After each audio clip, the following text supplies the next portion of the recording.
We run a guest house that is all suites, so it's different from a lot of B&Bs in that all of our units are complete apartments with a small kitchen.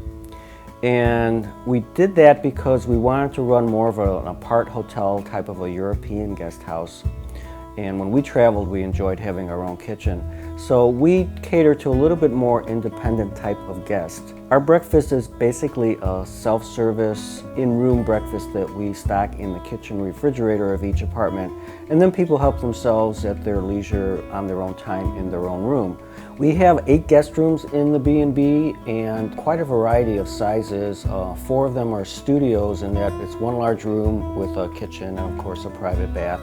And then we have 3 one-bedroom suites where there's a separate parlor or living room distinct from where the bedroom is. And so that gives you a little more space. And then we also have a 2-bedroom guest suite on our top floor. We call it the penthouse unit. That has 2 queen beds and a twin day bed. So that can accommodate a group of up to 5 people. Our location's in the Gold Coast neighborhood of Chicago. This is just adjacent to the North Michigan Avenue tourist area. And yet we're on a nice quiet side street. It's a very residential setting. The building is an 1890s vintage row house. In Chicago they're called graystones, unlike Manhattan or New York where people call them brownstones. And graystone refer to the architecture style of the building in that Indiana limestone was used for a lot of the construction at that time in this neighborhood.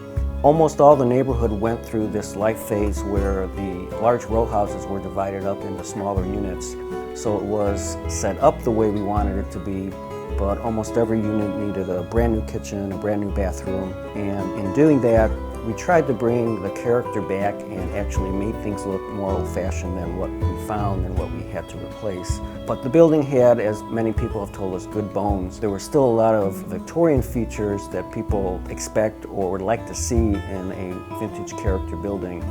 And so we have a lot of paneling, we have a lot of high ceilings, vintage characters like light sconces, decorative fireplaces, things that really give you a feel and sense of being in another time and place. And yet, with all the modern conveniences people expected, especially in terms of the kitchens and the bathrooms.